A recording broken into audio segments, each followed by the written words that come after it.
Right అండి. ఇక సమైక్య సభ సాక్షిగా జాతీయ గీతానికి అవమానం జరిగింది. సభ చివరిలో జనగణమన పాడిన గజల్ శ్రీనివాస్ పదే పదే తప్పులు పాడారు. అదొకసారి చూద్దాం.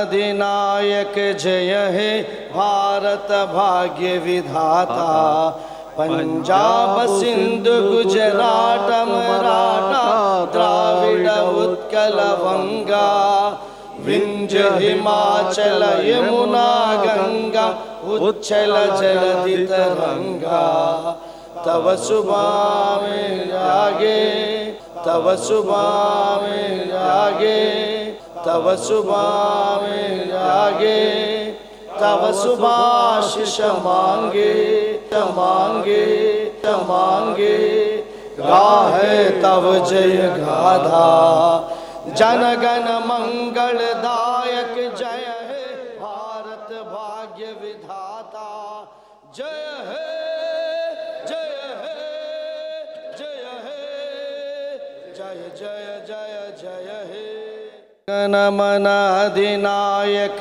जय हे भारत भाग्य विधाता पंजाब सिंधु गुजरात मराठा द्राविड उत्कल वंगा विंध्य हिमाचल यमुना गंगा उच्छल जलधि तरंगा तव सुबह में जागे तव सुबह में जागे तव सुबह में जागे तव सुभाशिष मांगे मांगे मांगे गाहे तव जय गाथा जनगण. అదండి శ్రీనివాస్ గారు. తవ శుభ నామే జాగే జాగే ఆయనకి వీళ్ళతో గొడవ అండి. వీళ్ళకి సరిగ్గా హిందీ తెలియదు. తర్వాత అంటే అది కొంత బెంగాలీ కూడా ఉంది దాంట్లో. తవ శుభ నామే జాగే తవ శుభ ఆశిష మాగే అంటే మాంగే మాంగే అంటున్నాడు అతను. అది మాగే అని బెంగాలీ ఇదిలో అక్కడ ఏమిటంటే ఆయనకి హిందీ గుర్తొచ్చింది మధ్యలో మాంగే అని అన్నాడంటే అది అదే వాళ్ళ సంగతి అట్లా ఉన్నది. జాతీయ గీతాన్ని కూడా చెప్పాలి. ఏదంటే వాళ్ళకు మీడియా మద్దతు ఉంది వాళ్ళకి. ఒక చిన్న విషయం I would like to remind here. ఈ మధ్యన లాస్ట్ ఇయర్ నన్ను డెట్రాయిట్కి పిలిచారు వాళ్ళు మాట్లాడడానికి.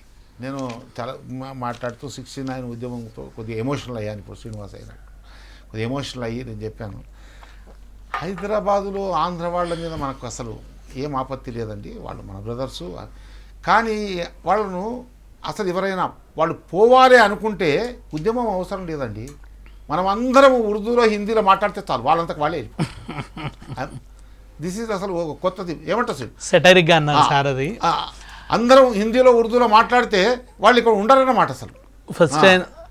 సో ఏమిటంటేనండి వాళ్ళు ఏదో ధ్యానంలో ఉన్నారు.